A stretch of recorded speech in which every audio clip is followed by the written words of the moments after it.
नमस्ते मित्रों, स्वागत है आपका 52 क्लासेज में। अब हम पढ़ने जा रहे हैं अव्ययभाव समास। इससे पहले समासों का परिचय और केवल समास हम पढ़ा चुके हैं। यदि आपने वो अभी तक नहीं पढ़ा है तो हमारे प्लेलिस्ट में जाकर के आप वो वीडियो देख सकते हैं। चलो शुरू करते हैं अव्ययभाव समास। और एक बार यदि आप हमारे चैनल पर पहली बार आए हैं तो आपको स्वागत है और इस चैनल को लाइक और सब्सक्राइब जरूर करें। तो चलो शुरू करते हैं अव्ययभाव समास। अव्ययभाव समास नाम में समास छुपा है। पहला पद है अव्यय और भाव। अब भाव का होता है अभाव, भाव का विलोम पद, अर्थात जहां पर कोई वस्तु होती है उसे वो कहते हैं उसका भाव है, और जहां कोई वस्तु नहीं होती है अर्थात उसका अभाव है। ये सूत्र कहता है यहाँ अव्यय भाव, मतलब अव्यय यहाँ पर उपस्थित है। तो इसका मुख्य जो बिंदु है वो इसी बात पर टिका हुआ है अव्ययभाव समास का। किस पे? अव्यय पे। तो कहते हैं जब विभक्ति आदि के अर्थ में वर्तमान अव्यय पद, ध्यान रखना, अव्यय पद का सुबंत के साथ समास किया जाए अव्ययभाव समास होता है। सुबंत मैंने कहा आपसे सुप प्रत्यय जिनके अंत में आए, और सीधा कहें तो आपकी जितने भी विभक्तियां हैं जिसे राम शब्द के रूप चलते हैं वो सभी रूप आपके सुबंत ही हैं। जितने भी शब्दों के रूप चलते हैं उनमें जो 21 प्रत्यय होते हैं वो सब सुबंत हैं। तो अव्यय के साथ सुबंत, इसकी मूल संरचना है पहला पद, प्रथम पद अव्यय हो और उत्तर पद सुबंत होना चाहिए। तो अव्यय के और सुबंत पद के साथ में जो समास होता है वहां अव्ययभाव समास होता है। अव्ययभाव समास के कुछ मूल नियम हैं, वो संक्षिप्त रूप में आपको यहाँ बताए गए हैं। इनके अलग अलग सूत्र हैं। पहला, पूर्व पदार्थ प्रधान समास। अव्ययभाव समास का सबसे मूल रूप जिसमें ना बताया कि यह अव्यय और सुबंत का समास है, तो यह पूर्व पदार्थ प्रधान समास है। इसका आप ये समझें कि पूर्व पदार्थ प्रधान का तात्पर्य इसके पूर्व पद को पढ़ने के बाद ही हमें पता चल जाता है कि इस पद में अव्ययभाव समास है या नहीं है। जैसे कि पहले पद में यदि अव्यय है तो वहां पे अव्ययभाव समास है। तो पूर्व पदार्थ प्रधान समास है कौन सा? अव्ययभाव समास। इसका प्रथम पद अव्यय तथा द्वितीय पद संज्ञा होता है। ये वही बात, इसका प्रथम पद अव्यय और द्वितीय पद संज्ञा होता है। दूसरा, समास के दोनों पद मिलकर जो शब्द बनाते हैं वो शब्द भी अव्ययी होता है। जब समास के एक पद अव्यय है, दूसरा पद सुबंत है, और ये जब दोनों पद मिलकर के एक नया पद बनाएंगे तो वो पद भी क्या होगा? अव्ययी होगा। जैसे प्रति प्लस एकम बराबर प्रत्येकम। अब ये जो समस्त पद बना प्रत्येकम, ये भी क्या है? एक अव्यय पद ही है।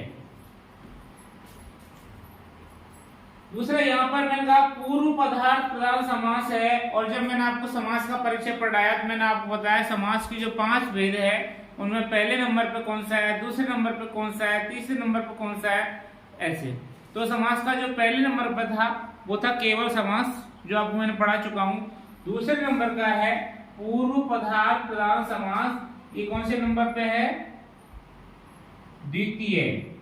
आपसे कोई पूछा जाए कि समास के जो 5 भेद होते हैं उन 5 भेदों में जो दूसरे नंबर का समास है वो कौन सा समास है, तो वो समास है आपका पूर्व पदार्थ प्रधान समास, अव्ययभाव समास, जो दूसरे नंबर पे आता है। अब हम चलते हैं, ये आप पढ़ा दिए, समास के दोनों पद मिलकर एक अव्यय बनाते हैं। ये प्रश्न बन जाए, जैसे कोई मान लीजिए एक शब्द आ जाए अधिहरि, उपसमीपम, तो अधिहरि जो शब्द है ये क्या है? तो ये अव्ययी है। यदि ये प्रश्न में आ जाए कि भाई इनमें से कौन सा पद अव्यय है, तो ध्यान रखना अव्ययभाव समास के समस्त पद, जो समस्त पद हैं, समास हैं, वो सभी अव्यय में ही गिने जाते हैं। दूसरा, अव्ययभाव समास नपुंसक लिंग एक वचन में होता है। अव्ययभाव समास नपुंसक लिंग एक वचन में, जैसे रूप से होते हैं फलम, इसके अंत में क्या आता है, मैं आता है। तो अव्ययभाव समास का जो समस्त रूप होगा, समस्त पद होगा, वो नपुंसक लिंग एक वचन में ही रहेगा। ये ध्यान रखना। एक प्रश्न बनता है इनमें से कि अव्ययभाव समास का समस्त पद कौन से लिंग में होता है, पुल्लिंग में, स्त्रीलिंग में, नपुंसक लिंग में। ये भी नपुंसक लिंग में कौन से वचन में, तो नपुंसक लिंग एक वचन। ध्यान रखना, अव्यय नपुंसक लिंग एक वचन हो। इसमें दूसरे शब्दों का अंतिम वर्ण, जैसे कि समस्त पद है अव्ययभाव समास का, तो उसका दूसरा पद होता है स्वबंध। तो इसमें दूसरे शब्द का जो अंतिम वर्ण है उसमें निम्न परिवर्तन होते हैं। वो कौन कौन से परिवर्तन होते हैं? इसे दीर्घ को लघु हो जाता है। दीर्घ कोई पद है, जैसे हमारे जो स्वर हैं वो कौन कौन से हैं? ए, ई, उ, री और री, ये तो लघु हैं। तो यदि और दीर्घ भी होते हैं, आ, ई, उ, री। यदि ये चारों जो दीर्घ हैं इसमें दीर्घ हो तो उसको लघु हो जाता है। जैसे उपबधु, तो यहाँ पर बधु में जो उ की मात्रा बढ़ी थी, जब इसको हमने समास किया तो बधु की जगह जो उ की मात्रा थी वो क्या हो गई? छोटी हो गई। तो यदि कोई दीर्घ पद आए तो इसमें अंतिम पद जब हम समास बनाते हैं तो उसमें लघु हो जाता है। जैसे उप नदी।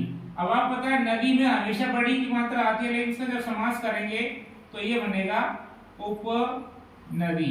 ध्यान रखना, यदि एग्जाम में आपके आ जाए कि उप नदी, तो यहाँ पर आपको दोनों ऑप्शन मिलेंगे, उप नदी, रूप नदी, बड़ी की मात्रा। लेकिन ध्यान रखना, अव्ययभाव समास में अंतिम जो वर्ण होता है समस्त पद का, सुबंत का अंतिम पद, वो लघु दीर्घ हो तो लघु हो जाता है। दूसरा, ए और ऐ हो, अंतिम वर्ण यदि ए और ऐ हो तो ई हो। इसमें दूसरे शब्द का अंतिम वर्ण में निम्न परिवर्तन होते हैं। अव्ययभाव समास में जो उत्तर पद या द्वितीय पद होता है उसका जो अंतिम वर्ण होता है, यदि वो स्वर है तो उसमें निम्न परिवर्तन होते हैं। जैसे कि स्वर है तो ये ए, आ, ई, उ, री और री।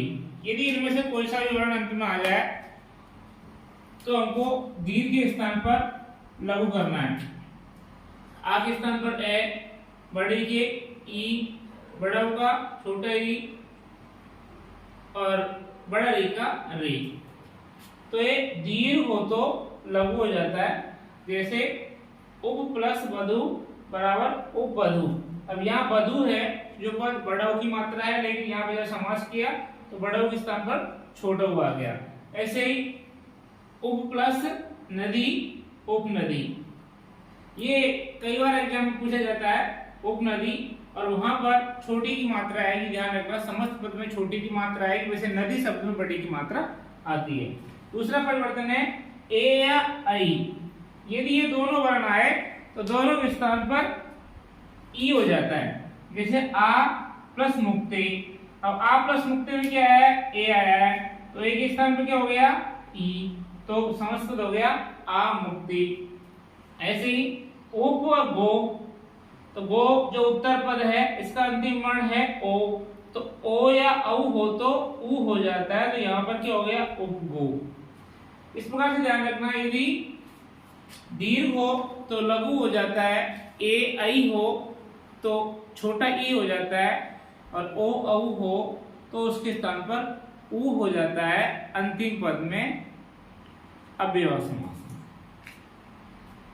अगला एक महत्वपूर्ण सूत्र है नदी विषय। ये सूत्र कई बार हमको कंफ्यूज करता है कि हम पढ़ेंगे द्विगु समास तो वहां पढ़ेंगे कि प्रथम पद संख्यावाची हो तो हमको वहां द्विगु समास लगाना है। लेकिन ये सूत्र कहता है कि नदी विषय, कि नदीवाचक शब्द हो, जो कोई भी नदी विषय मतलब कोई भी नदीवाचक शब्द के पहले यदि कोई संख्यावाची शब्द आ जाए तो वहां पर अव्ययभाव समास होता है। नदी विषय अर्थात कोई भी, इसका ये है कि मान लीजिए पहला पद होगा संख्यावाची और सामने होगा नदी संज्ञा। वो किसी नदी का नाम हो सकता है या फिर नदी संज्ञा भी हो सकती है।